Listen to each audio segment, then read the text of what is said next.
G'day, it's fugitive Australian journalist Shane Dowling from the website kangaroocourtofaustralia.com. Now, last Wednesday, the 31st of August 2022, the New South Wales Police Commissioner Karen Webb was asked questions at the New South Wales Parliament budget estimates hearing, and MP Rod Roberts asked her a number of questions in relation to corrupt police officer Daniel Keneally. Now, it's well documented, well known he's corrupt. I've written about it a couple of times on my website, and I'll put links to it in the description box on YouTube. But I'll play the video in a second as well, and you'll be able to see it firsthand yourself, the questions he was asked, and you'll be able to see Karen Webb ducking and weaving. She was asked a couple of times, does she have confidence in Daniel Keneally, and she refused to answer. But you'll see later in the video of when she was asked about another police officer, she immediately said, yes, I have confidence in him. But some of the questions that are raised, and a couple of key points to keep an eye out, are the fact that the New South Wales government, in a letter that Rod Roberts reads out, have admitted in effect that Daniel Keneally abused his position. That in itself says he is corrupt.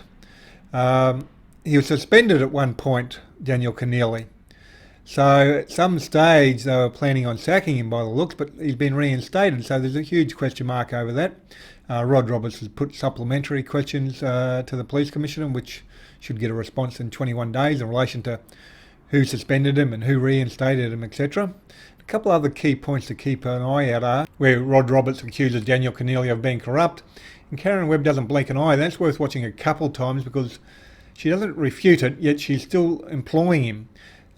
She's got an obligation to sack him. Rod Roberts asked Karen Webb, do you know the background to the matter? And she says she's about to say, yes, what I've read on. Then she goes, in the media. She was going to say online. I've written about it a couple of times. True Crimes News Weekly has written about it at least once, maybe twice. Other than that, not much other media have picked up on it. But it should be out in the media because it's been raised in Parliament a couple of times, his corrupt conduct, where he tried to stitch up Luke Moore. And the police statement by Daniel Keneally, I've published that. And I've also published the recording where Luke Moore recorded the phone conversation. In the phone conversation, which Daniel Keneally has put in a police statement, he says Luke Moore threatened to kill a police officer. But the recording which Luke Moore has of that same phone conversation, there is no threat to kill. And Daniel Keneally makes up a couple of lies, I think, a number of other lies in his police statement. But that's dynamite. That's clear fabrication of evidence. And Luke Moore was jailed for 3 weeks before he got bail, and when finally did go to hearing, they withdrew the charge of the New South Wales Police because it was bullshit. He was charged with threatening to kill a police officer, which was a total lie, which the Luke Moore's recording showed. Mr. Roberts. Thank you, Chair. My first session in this room this afternoon, so good afternoon to you all. Commissioner Webb, have you received a report from the LEC in relation to the matter involving Constable Daniel Keneally?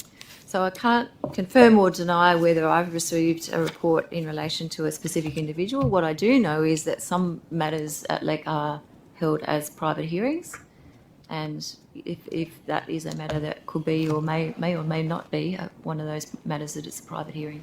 So you haven't received a copy of the report yet then? I can't confirm or deny that because to do so would identify a person. Okay. What's the current employment status of Constable Keneally?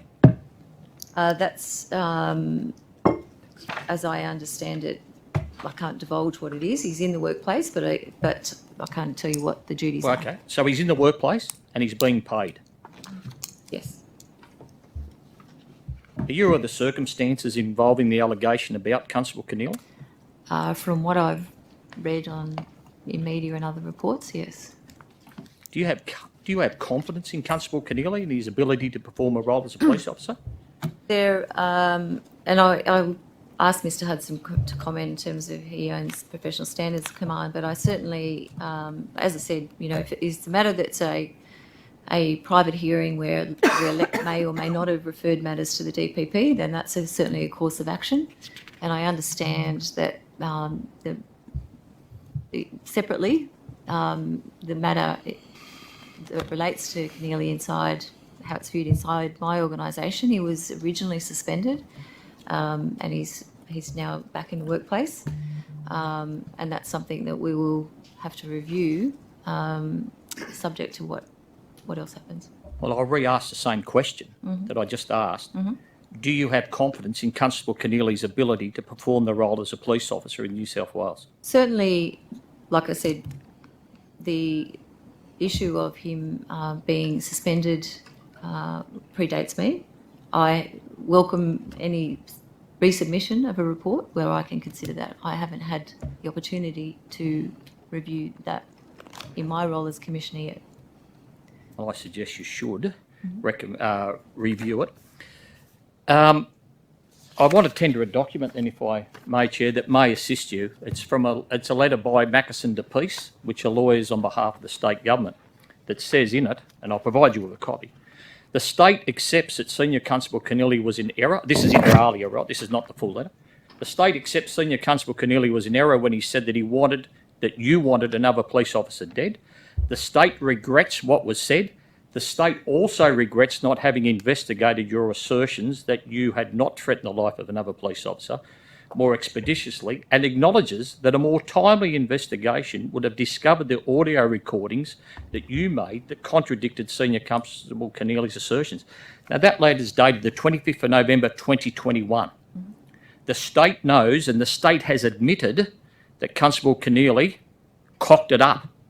Yet you're telling us here today that he's still employed and paid for by the New South Wales Police.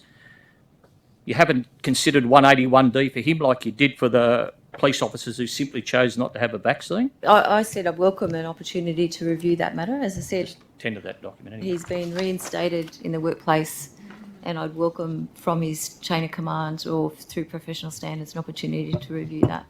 Because you do know that LEC's going to table the report in Parliament. That's part of their agreement to us.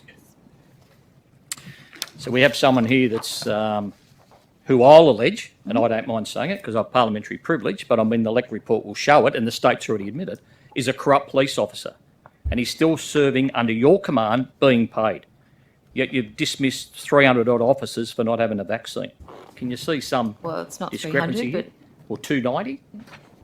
Whatever. it's not. Anyway, they're not the figures I have. Let's not argue over the figures, let's argue over the substance. Yeah. So No, you're quite happy to sit here and tell us there's nothing to see here. No, that's not what I said. Well, perhaps, Commissioner, you should investigate that matter and No, revisit it. I've said I welcome an opportunity to review this status. Righto.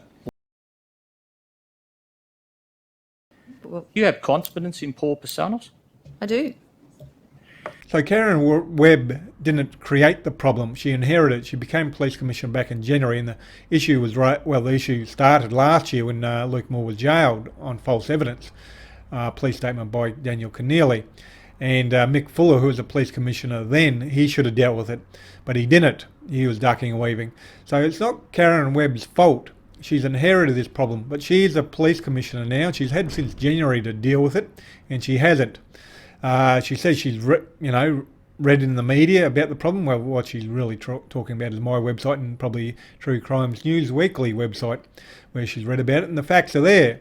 I published a police statement, I published the recording, so she can't deny she doesn't know the facts about the matter. She should have sacked him a long time ago. And I'll keep on following up in relation to this matter because it is absolute dynamite. The other media haven't picked up on it yet. I think there was one small story in the Australian, and that's about it, a week or so ago. Now, I'll put a link in the description box to the 2 articles that I've written on this matter. That way you can read Daniel Keneally's police statement yourself, and you can listen to the phone conversation he had with Luke Moore, and you can see the discrepancies between the two. Other than that, I'm currently sitting on 119 patrons, which I set up a Patreon account a couple of weeks ago, committing to $892 a month. The target is 1,000 patrons. If I can get to 1,000 patrons, this website will take right off. And it starts off at $3 a month, $5 a month, $7, $10, $15, $20, whatever you can afford. Most people can afford at least $3. So please hit on that Patreon button and support. And please share this video on Twitter and Facebook, etc. Other than that, thank you for your time and have a good day.